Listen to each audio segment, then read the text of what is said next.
Dear Papa Dudut, sa lahat po ng mga nakatutok ngayon, huwag kalimutan na mag-like, mag-share, at mag-subscribe.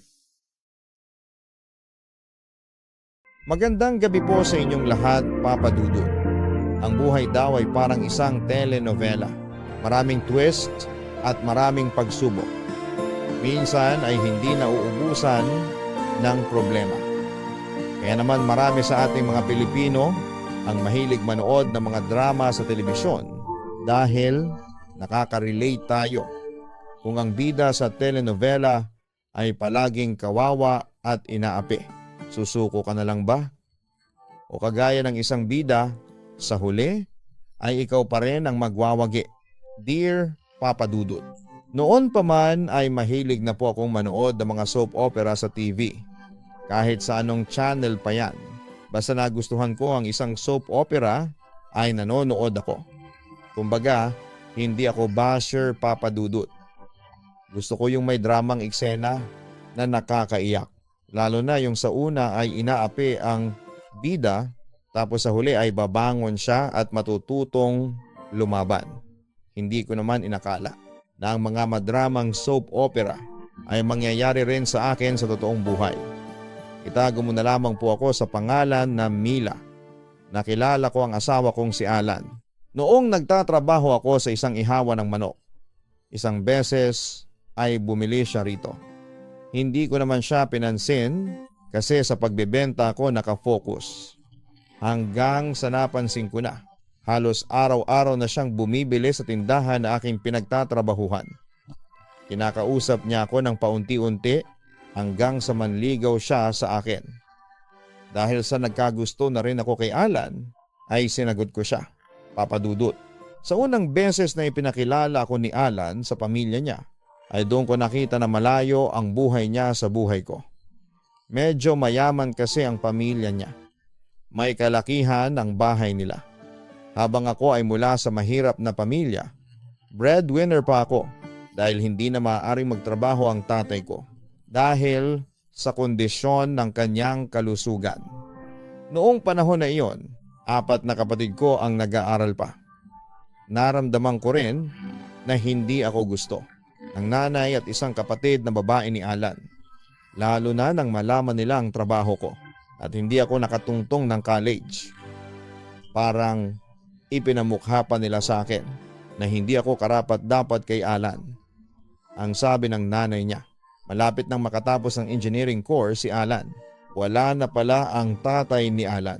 Matagal nang patay, Papa Dudut. Meron silang isang kasambahay. Hindi ko sinabi kay Alan ang pinaramdam ng nanay at kapatid niya sa akin.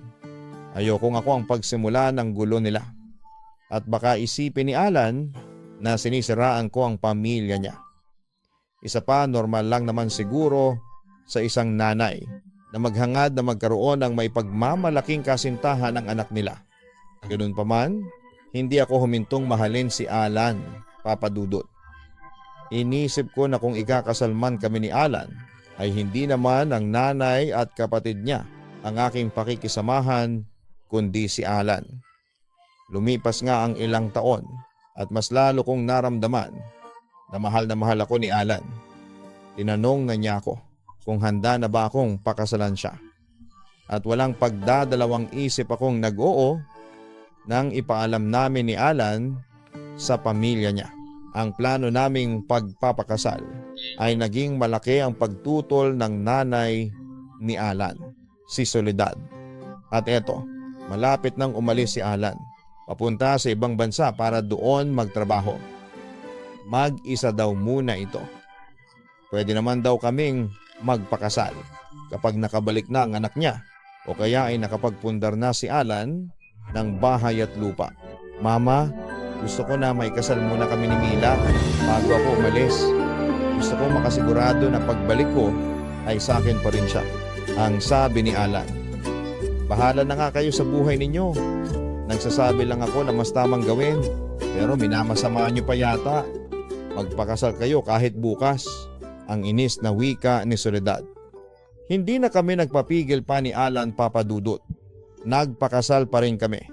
Kahit natutol ang nanay niya Umattend naman ang pamilya niya sa aming kasal, pero hindi ko nakita na masaya sila.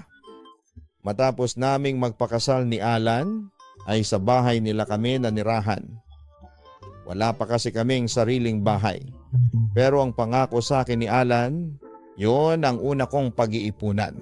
Kapag nagtrabaho na ako sa ibang bansa, sinulit namin ni Alan ang ilang buwan na natitira bago siya umalis ng Pilipinas. Nagbakasyon kami sa isang napakagandang beach resort. Honeymoon na rin namin. Nang makabalik kami, ay pinagsabihan kami ni Soledad na masyado daw kaming magastos. Kung ang ipinambakasyon daw namin ay inipon na lang namin, ay mas maganda pa ang sabi niya. Pero nangatwiran si Alan. Yun lang naman ang unang beses na gumasto ako ng ganon para sa aming dalawa. Regalo ko yung bakasyon na yon sa aming dalawa. Habang palapit ng palapit ang araw ng pag-alis ni Alan, ay hindi ko maiwasang malungkot at mangamba. Lungkot kasi kakakasal lang namin pero magkakalayo na kaagad kami.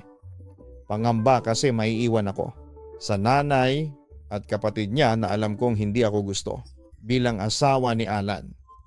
Naisip ko kaagad yung mga napapanood ko sa soap opera na kinakawawa yung bidang babae ng biyenan niya kapag wala na ang kanyang asawa.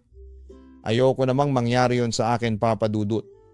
Napansin ni Alan ang pagiging balisa ko. Isang gabi, nakahiga na kami sa kama at patulog na, ay kinausap ako ni Alan. Pansin ko na parang may gumugulo sa isip mo, Mila. Dahil ba sa malapit na akong umalis? Tanong niya sa akin. Oo, nalulungkot ako kasi aalis ka na sa susunod na buwan. Ngayon pa lang ay namimiss na kita agad, turan ko. After 2 years ay makakapagbakasyon naman ako. Mabilis lang ang 2 taon. Hindi mo namamalayan ay nandito na ulit ako, ang sabi pa ni Alan. Saka hindi lang ang pag-alis mo ang iniisip ko. Meron pang isa, wika ko. Ano pa yon? Tanong ni Alan. Kahit meron akong pag-aalangan, ay sinabi ko kay Alan na meron akong pakiramdam na hindi ako gusto ng nanay niya at ng kapatid niyang si Vicky. Kapag kasi lumalapit ako sa kanila para makipag-usap ay para lang akong hangin. Hindi nila nakikita. At minsan naman habang nagsasalita pa ako ay umaalis sila bigla. Ang sabi sa akin ni Alan, nagkakamali ka ng iniisip. Baka na-intimidate ka lang sa nanay at kapatid ko. Ang totoo raw, kinausap na niya ang dalawa noong isang araw. At inihabilin na pala ako ni Alan kina Soledad at Vicky. Ang sabi raw ng nanay niya, eto muna ang bahala sa kanya habang wala si Alan. Kaya inassure sa akin ni Alan na wala akong dapat na ipag-alala sa nanay at kapatid niya. Talagang may dating lang daw na masungit ang dalawa pero mababait daw ang mga ito. Kahit papaano ay nakampante ako sa sinabi ni Alan, Papa Dudut. Kung totoo man ang sinasabi ng nanay niya ay wala naman pala akong dapat na pag-alala. Dumating na ang araw ng pag-alis ni Alan. Nung nasa bahay pa lamang kami ay ipinangako ko sa sarili ko na hindi ako iiyak. At baka mas lalong mabigat para sa asawa ko ang pag-alis niya. Ngunit iba pala kapag nasa airport ka na at inihahatid mo na ang taong mahal mo. Hindi ko napigilan ang mapaiyak at mapahagulgol. Kinantahan niya ako. Nangako siya sa akin na babalik siya. At ang pag-alis niya ay para sa aming future. Pag-uwi namin ni Soledad at Vicky sa bahay nila ay kinausap ako ni Soledad. Hindi pala niya nagustuhan ang pag-iyak ko ng malala sa airport. Hindi ka nahihiya, Mila? Talagang nagdrama ka pa roon. Saka mas lalo mo lang pinapahirapan ang damdamin ng anak ko sa pag-iyak mo. Sa tingin mo ba ay mapipigilan mo siya sa pag-alis niya dahil sa pag-iinarte mo? Para sa kaalaman mo, wala ka pa sa buhay ni Alan. Ay plano na niyang magtrabaho sa ibang bansa. Ang galit na sabi sa akin ni Soledad. Pasensya na po, Mama. Hindi ko na napigilan ang sarili ko. Saka hindi naman ako nag-iinarte. Totoo pong naiiyak talaga ako kanina Kasi alam kong matagal kong hindi makikita ang asawa ko. Paliwanag ko. Ang arte mo pa rin. Kami nga ang dapat na mas naiyak kasi matagal naming nakasama si Alan kumpara naman sa'yo. Ang sabi pa ni Soledad. True yan, mama. Pinagtitinginan kaya siya ng mga tao sa airport. Nakakahiya. Singit pa ni Vicky. Hindi na lamang ako nakipagtalo at sumagot pa, Papa Dudut. Alam ko kasi na hindi ako mananalo kay Soledad. Kung ang tingin niya sa pag-iyak ko ay pag-iinarte, edi siya na. Sinabi ko sa aking sarili, dahil sa wala na si Alan at nasa malayo na siya, ay gagawin ko ang lahat para makisama sa pamilya niya. Para magkakasundo kaming lahat. Kahit merong kasambahay sina Soledad, ay kumilos pa rin ako sa bahay. Tumutulong ako sa mga gawaing bahay dahil ayokong masabihan na tamad ako. Nang makita ni na Soledad na ganoon ang ginagawa ko, ay parang nagkaroon sila ng lakas ng loob upang utusan ako, Papa Dudut. Lalo na si Vicky na mahilig lumabas. Kaya kapag may damit siyang marumi at kailangan niyang suotin, ay agad niyang pinapalaba at pinaplansya sa akin. Wala namang kaso sa akin ang ganon kasi sinanay din kami ng nanay namin noon sa mga gawaing bahay. Saka gusto ko rin talaga na meron akong ginagawa kesa wala para walang masabi sa akin ang pamilya ni Alan.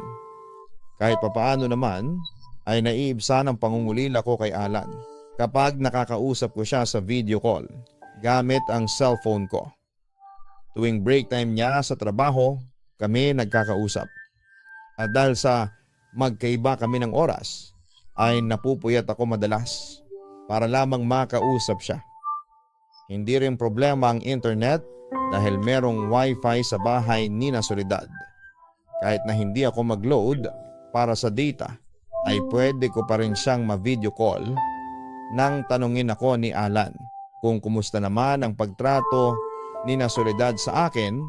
Ay sinabi ko na, ayos naman kami. Ang sabi ko pa, nagkamali nga ako ng tingin sa nanay at kapatid mo kasi mababait pala talaga ang mga ito. Hindi ko na sinabi sa kanya na madalas akong pagalitan ni Soledad sa kaunting pagkakamali ko o kapag hindi ko kaagad nagawa ang utos niya. Ayoko kasi na mag-isip pa si Alan at mag-alala sa akin. Mahirap yon para sa isang tao na nasa malayo. Baka kapag nalaman niya na hindi ako komportable sa bahay ng nanay niya, ay bigla pa siyang umuwi. Alam ko na kapag nangyari yon, ay magagalit lalo sa akin si Soledad at ako pa ang sisisihin niya. Kung ako lang sana ang papipiliin, ay mas gugustuhin ko na lamang na sa bahay namin ako manatili habang nasa ibang bansa si Alan. At least sa amin ay mas komportable akong kumilos sa bahay kasi ni na Soledad ay dinidiktahan ang aking kilos. Ingat ako na makagawa ng kamalian. Pero dahil sa ang gusto ni Alan ay nasa poder ako ng pamilya niya at kung saan niya ako iniwan ay doon din niya ako dapat madatnan. Ay nagtiis na lamang ako, Papa Dudut.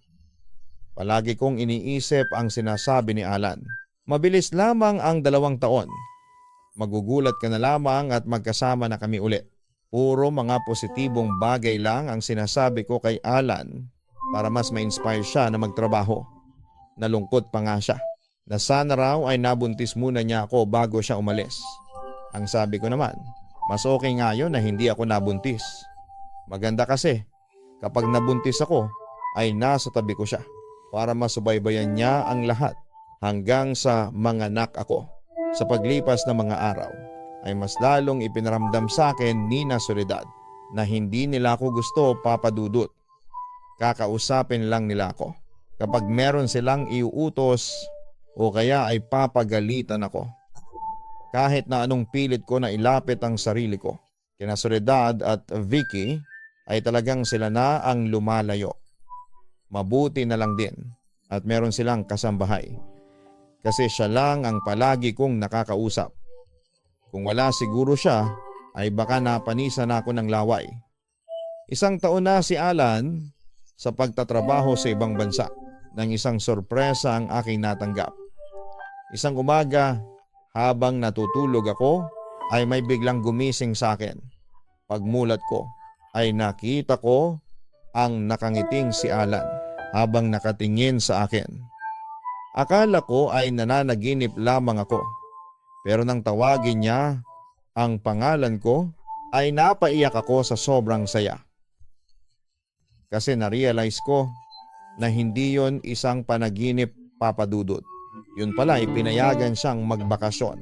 Pero 1 week lang. Grinab na yon ni Alan dahil miss na niya ako at gusto na niya akong makita. Hindi niya sinabi sa akin dahil gusto niya akong isurprise.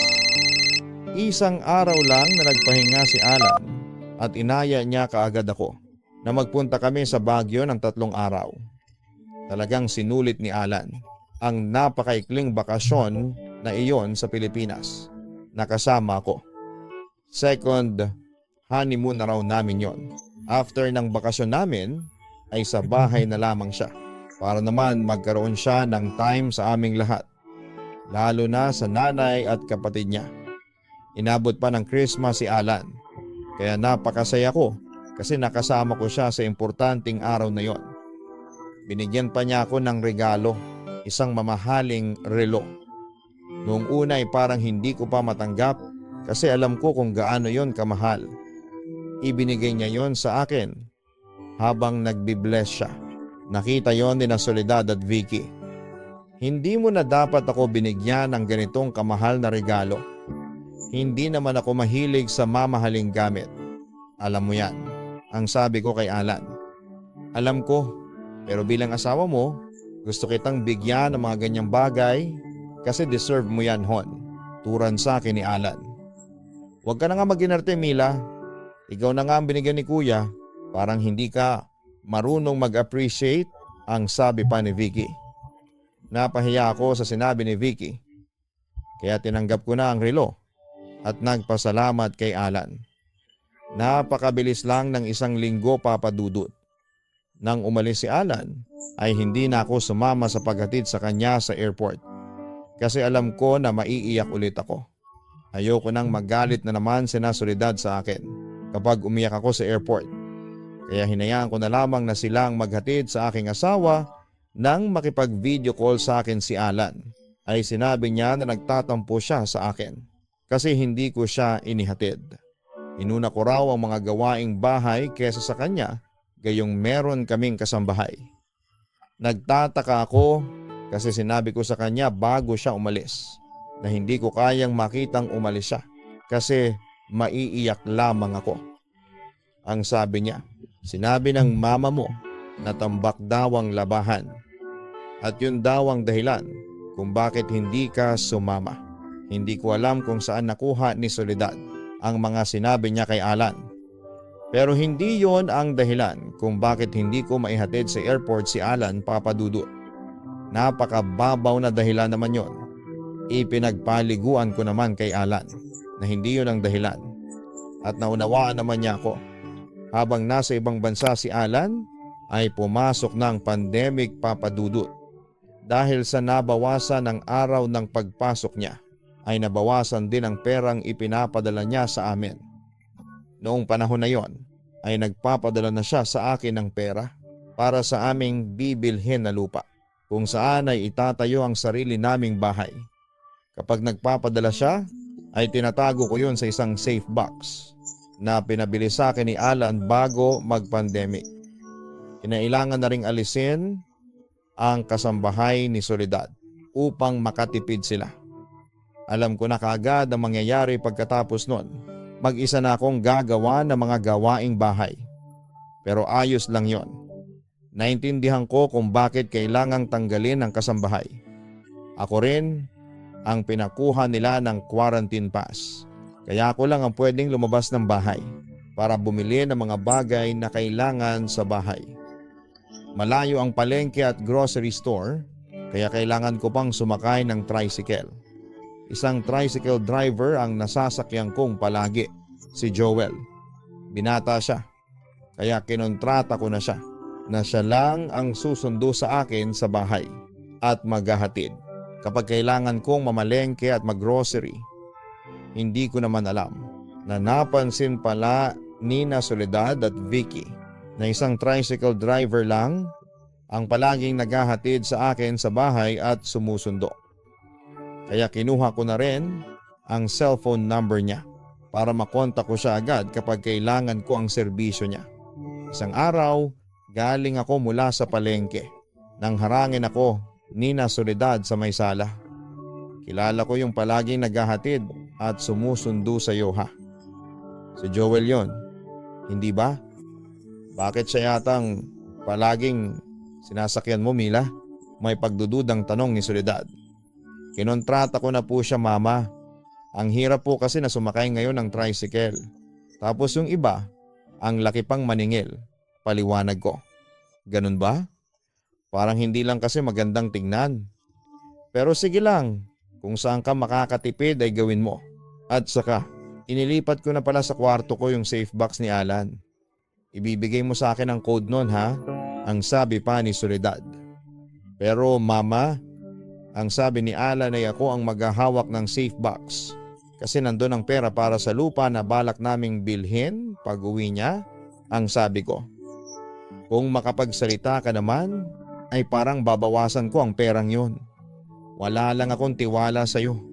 At baka kung saan mo gamitin ang pera ng anak ko, wika pa ni Soledad. Upang hindi na humaba pa ang diskusyon, ay ibinigay ko na lamang kay Soledad ang code ng safe box. Ang sabi pa niya, kapag nagpadala ng pera si Alan sa akin na para sa lupa, ay idiretso mo sa akin. At siya na ang maglalagay sa safe box. Isang araw, may naramdaman akong iba sa katawan ko. Noong una, wala akong ganang kumain. Tapos, makalipas ang ilang araw, ay bigla akong tumakaw. Sunod-sunod din ang pagdaranas ko ng morning sickness.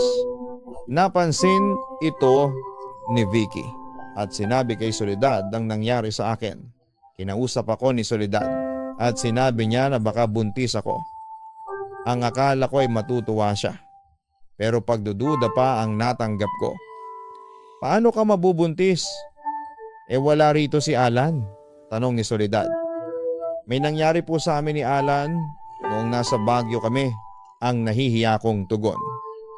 Magpa-check up ka para makasigurado pero huwag kang aasa na sasamahan ka namin. Wala kaming pass para makalabas, ang sabi pa ni Soledad. Kahit alam ko na hindi safe ang magpunta sa ospital ng time na iyon, ay ginawa ko pa rin, Papa Dudut. At doon ay nakumpirma na. 3 buwan na pala akong buntis. Sakto sa buwan na huling may nangyari sa amin ni Alan. Napakasaya ko kasi sa wakas ay nagbunga na ang aming pagmamahala ng aking asawa. Nang umuwi ako sa bahay, ay masaya akong ibinalita kina Soledad na buntis ako. Napansin ko na hindi sila natuwa. Pero hindi ko na yon binigyan pa ng pansin kasi mas importante sa akin ang napakagandang balita na buntis ako.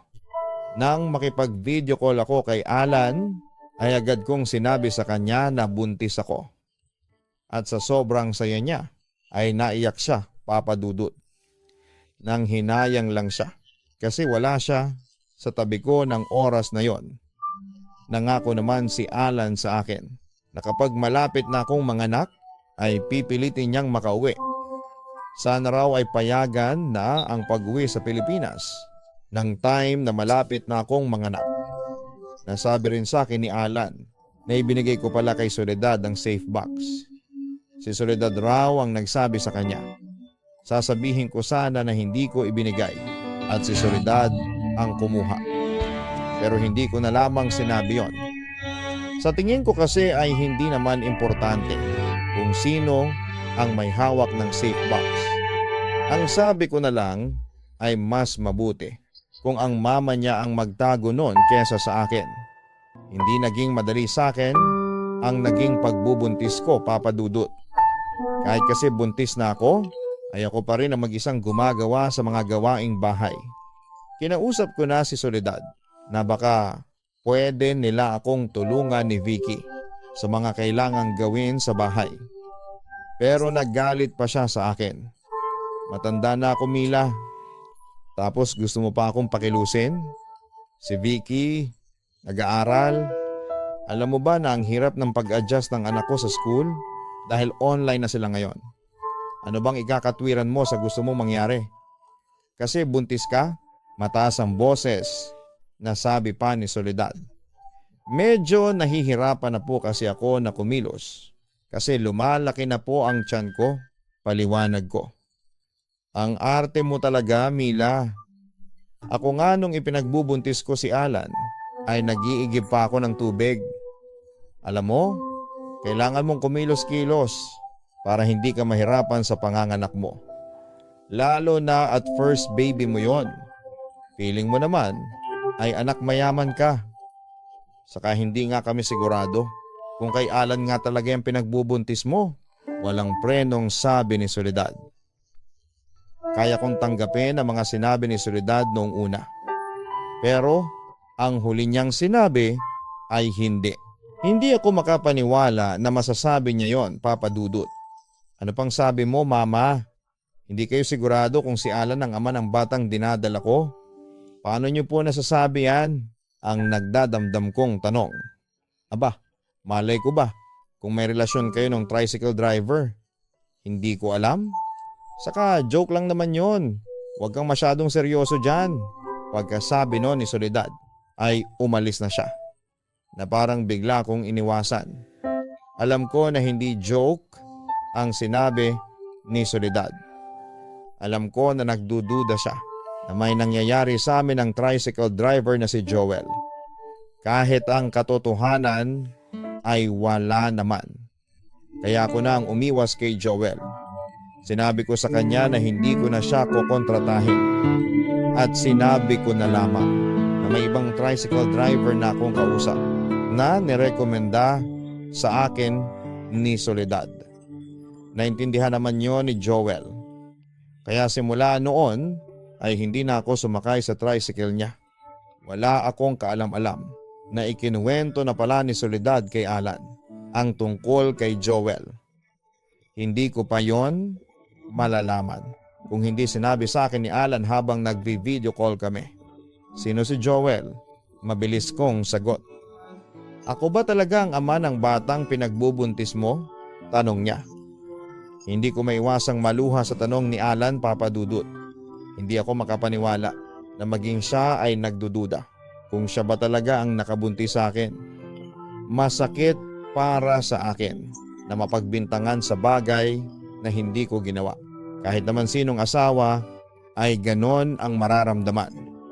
Alan, sigurado ako na ikaw ang ama ng pinagbubuntis ko. Alam ng Diyos na ikaw lang ang lalaking nakasiping ko. Isa pa, sakto sa buwan na huling may nangyari sa atin. Ang bilang ng buwan ng aking pagbubuntis. Naniniwala ka ba sa sinabi ng mama mo sa iyo? Ang sabi ko habang lumuluha. Ewan ko. Hindi ko na alam ang iisipin ko. Ang sabi sa akin ni mama ay baka raw matagal na kayong magkakilala ni Joel. Ang nalilitong wika pa ni Alan. Sinabi ko kay Alan na siya ang mas nakakakilala sa akin. At alam niya na hindi ko siya magagawang lukuhin dahil mahal na mahal ko siya. Sinabi ko rin sa kanya na umiwas na ako kay Joel dahil wala namang kaming relasyon. At yon ang tingin ni Soledad sa amin. Ang sabi ni Alan ay may tiwala siya sa akin pero hindi na niya alam kung ano ang papaniwalaan niya. Lalo na at malayo siya at hindi niya nakikita ang mga nangyayari habang wala siya sa tabi ko. Sa kauna-unahang pagkakataon ay naramdaman ko ang pagdududa ni Alan sa akin. Sa paglipas ng mga buwan ay mas lalo akong pinahirapan ni na Soledad. Kahit ang communication namin ni Alan ay naapektuhan na rin. Isang araw kasi nagtaka ako kung bakit hindi na ako makakonect sa wifi sa bahay. Nagre-request na iyon ang password. Nang ilagay ko ang alam kong password ay wrong password ang palaging lumalabas. Oras pa naman yon ng pakikipag-usap ko kay Alan. At alam ko na malulungkot ang asawa ko kapag hindi ko siya nakausap. Kaya kahit gabing-gabi na at alam kong tulog na si Soledad, ay kinatok ko pa rin siya sa kwarto niya. Nagalit siya sa akin. Alam mo naman daw na tulog na siya at nangiistorbo pa ako. Itatanong ko lang po sana kung binago ninyo ang password ng Wi-Fi. Ang nahihiya kong tanong. Talagang inabala mo ang tulog ko dahil lang sa password ng Wi-Fi? Oo, binago na namin ni Vicky dahil kailangang bawasan ang nakakonek kasi kailangan ni Vicky ng mabilis na connection sa online school niya. Dapat ko pa bang ipaliwanag sa iyo ng mas mabuti, Mila? Turan pa ni Soledad. Pero kailangan ko po ng internet kapag nakikipag-usap ako kay Alan. Kagaya po ngayon na oras namin ni Alan para mag-video call. Ang sabi ko, di magpa-load ka. Pat ba naman yung pang-internet mo ay problema ko pa. Hindi yun. Pinapabagal mo pa ang internet dito sa bahay kasi nakakonek ka. Saka pwede ba hayaan mo namang magamit ni Alan sa pagpapahinga ang break time niya kesa makipag-usap sa iyo. Inis na turan pa ni Soledad. Hindi ko na pinilit pang alamin kung ano ang bagong password ng Wi-Fi. Dahil alam ko na kahit na anong gawin ko ay hindi yon sasabihin sa akin ni Soledad. Hindi rin naman ako tanga para hindi malaman na hindi nakakabagal ng sobra na 3 lamang kaming nakakonek sa Wi-Fi sa bahay. Saka gabing-gabi na kapag nag-uusap kami ni Alan at hindi nag-aaral ng ganong oras si Vicky. Sadyang ayaw lang talaga ni Soledad na kumunik pa ako sa Wi-Fi nila. Wala akong load ng time na yon at may curfew pa. Kaya hindi na ako nakalabas pa ng bahay upang makapagpa-load, Papa Dudut. Kaya ng gabing yon ay hindi na kami nakapag-usap pa ni Alan. Kinabukasan ng umaga ay agad ako nagpa-load. Para kapag oras na ng pag-uusap namin ni Alan ay may bukta na ako. Pero nagtataka ako kasi kahit online si Alan at alam kong break time niya ay hindi niya sinasagot ang tawag ko. Inisip ko na lamang na baka may ginagawa siya. Pero ilang gabi pang lumipas na hindi ako kinakausap ni Alan. Kahit ang mga chat ko sa kanya ay sinesenahan na lamang niya pero wala akong reply na nakukuha mula sa kanya. Doon na ako nag-alala. Nakaramdam ako na may mali na nangyayari at iyon ang kailangan kong malaman. Isang araw, habang abala ako sa paghuhugas ng mga pinagkainan, ay lumapit sa akin si Vicky. Akala ko ay meron siyang iuutos. Pero kakausapin lang pala niya ako tungkol kay Joel. Bakit hindi ko na yata nakikitang sinusundan ni Joel kapag lalabas ka? Tanong ni Vicky. Hindi na siya nakakontrata sa akin. Matipid kong sagot. Siguro nagkikita pa kayo pero palihim no? Isumbong kaya kita kay Kuya Alan? May pananakot na wika niya. Vicky, hindi totoo yung sinasabi mo. Walang namamagitan sa amin ni Joel. At hindi ko magagawang lokohin ang kuya mo. Teka, may mga sinasabi ba kayo kay Alan tungkol sa akin? Kaya hindi na niya ako kinakausap? Medyo hindi na ako nakapagpigil sa pagkakataong yon. Meron. Pero lahat ng sinasabi namin ni Mama kay Kuya ay ang mga nakikita namin. Saka alam mo ba na may nakapagsabi kay Mama na nakita kayo ni Joel na magkasama sa palengke? Nakakbay pa raw siya sa iyo. Ang sweet naman ng tatay ng anak mo. Ang nakakalokang sabi ni Vicky. Hindi na ako binigyan pa ni Vicky ng chance. Naitanggi ang sinasabi niya na isang kasinungalingan kasi mabilis siyang umalis. Hindi ko alam kung gawa-gawa lang ba niya ang sinasabi niya o baka nagsisinungaling ang kung sino mang nagkwento noon kay Soledad. Hindi ko na nga nakikita si Joel. Kaya paanong mangyayari na magkasama kami sa palengke. Ang nakakalungkot pa ay talagang kumbinsido sina Vicky na si Joel ang tatay ng dinadala ko.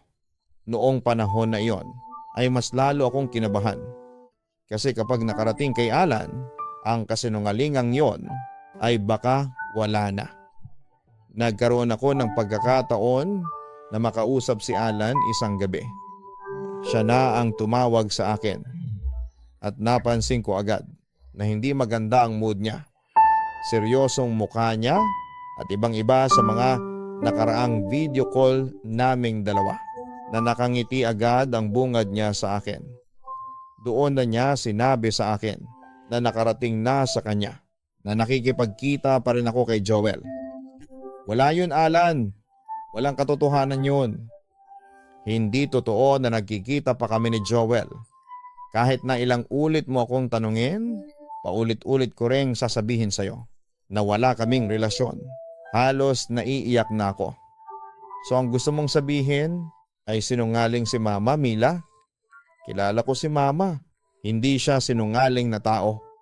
Pinalaki niya kami na maging totoo sa aming mga sinasabi.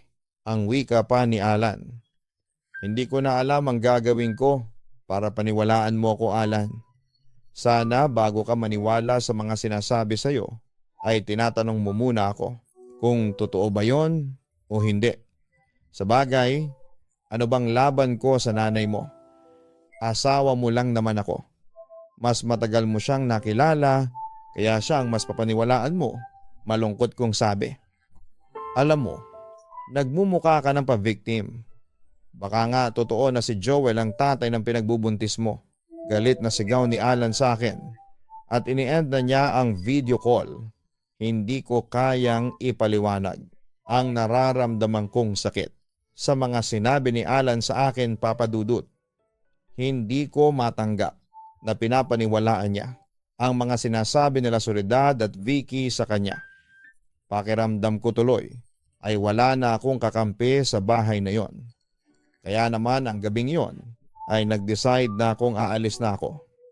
Kinabukasan, nag-chat ako kay Alan at sinabi ko na uuwi na lamang muna ako sa amin kasi nahihirapan na ako sa mga kasama ko sa bahay. Kinabukasan ay nag-impake na ako at nagpaalam kina Soledad. Hindi naman nila ako pinigilan kasi alam ko na yun ang gusto nilang mangyari. Mas naging maayos ang buhay ko nang umuwi na ako sa bahay namin. Hindi man malaki ang aming bahay at wala akong sariling kwarto ay mas okay yun sa akin. Kasi napapaligiran ako ng mga taong mahal ako at hindi ako gagawa ng kwento.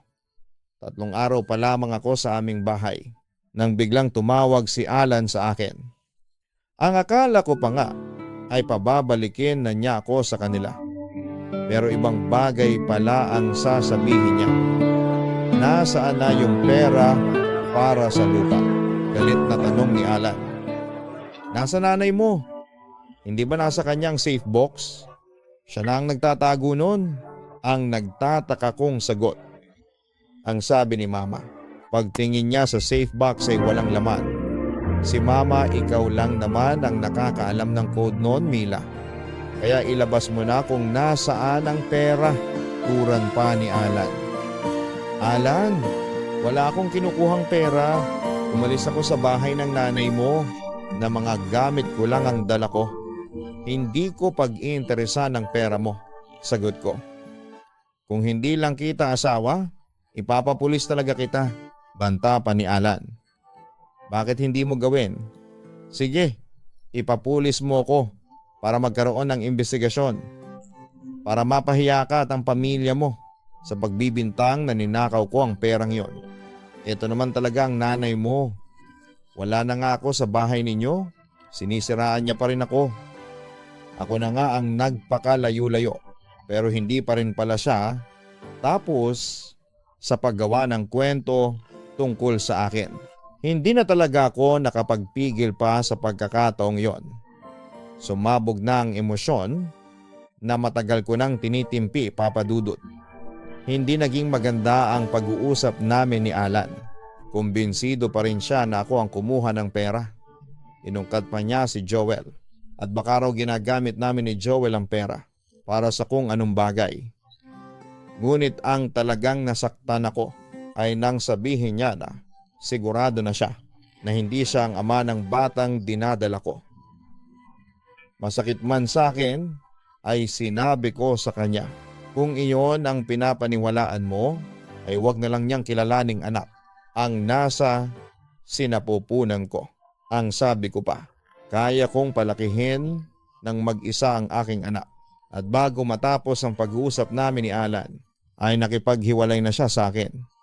Nagkamali raw siya sa pagkakakilala sa akin. Sana raw ay nakinig siya sa nanay niya nang sabihin itong, wag muna kaming magpakasal. Masakit man ang nangyari ay hindi ko hinayaan na panghinaan ako ng loob. Sa ganong pagkakataon ay mas kailangan kong maging malakas at matatag. Nanganak ako ng walang inaasahan mula kay Alan. Isang malusog na baby girl ang naging anak ko, Papa Dudut. Hindi maitatanggi na anak yon ni Alan dahil kamukhang kamukha niyang baby namin. Tinanggap ko na lamang na magiging single parent ako. Makalipas ang isang taon ay nakita ko sa Facebook ni Alan na nakauwi na pala siya at matagal-tagal ang bakasyon niya. Hindi na rin ako nagulat nang malaman ko na meron na siyang bagong girlfriend. Kaya tinanggap ko na rin na hindi na kami magkakabalikan pa ni Alan. Isang araw ay nagulat ako nang bumisita si Alan sa bahay kasama si Soledad. Anong ginagawa mo dito? Kung manggugulo kayo at hahanapin ninyo sa akin ang perang hindi ko ninakaw, ay makakaalis na kayo pagtataboy ko sa kanila. Gusto kong ipa-DNA test ang anak mo, Mila. Gusto kong malaman kung anak ko ba talaga siya, ang sabi pa ni Alan. Ang akala ko ba ay naniniwala ka sa sinabi ng nanay mo na ibang tatay ng anak ko? Bakit bigla ka na lang nagkaroon ng pagdududa? Nakakalokong tanong ko kay Alan. Ipinilit ni Alan na gusto lang niyang malaman ang katotohanan. Pumayag ako na ipa-DNA test nila ang anak ko, Papa Dudut.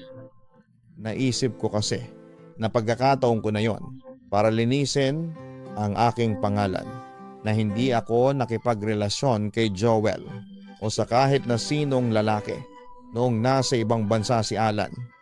Lumabas sa resulta ng DNA test na anak ni Alan ang anak ko. Noon ko lang nakita si Alan na umiyak ng matindi.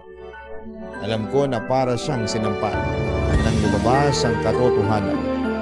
Panay ang hingi niya ng sorry sa akin.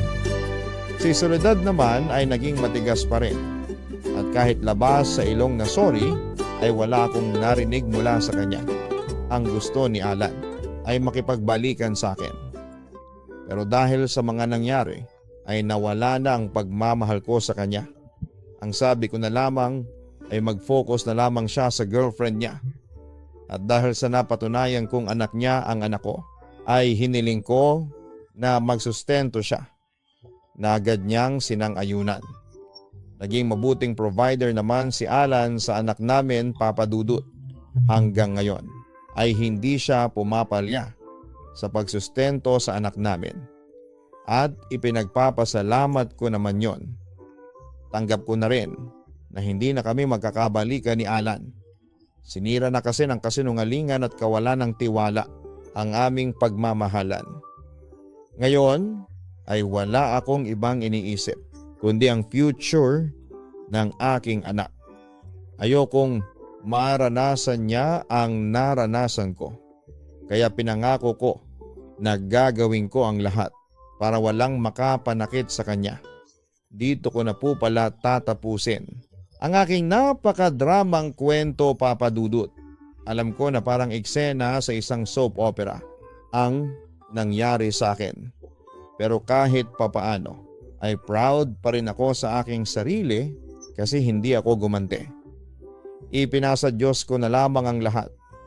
Alam ko naman na nakita niya ang lahat ng nangyari. At tanging siya lamang at ako ang nakakaalam na malinis ang aking konsensya. Muli, maraming salamat, Papa Dudut, at nakasubscribe na po ako sa inyong mga YouTube channels. Ang Kwentong Papa Dudut, ang Papa Dudut Family, at syempre ang YouTube channel po ninyo na Papa Dudut. Lubos na gumagalang, Mila. Maraming salamat, Mila, sa pagbabahagi ng iyong kwento. Totoo nga, kagaya ng isang telenovela, hindi nagwawagi ang kasamaan. Kaya kung alam mo sa iyong sarili na wala kang ginagawang masama at mali, ay hindi ka dapat na matakot.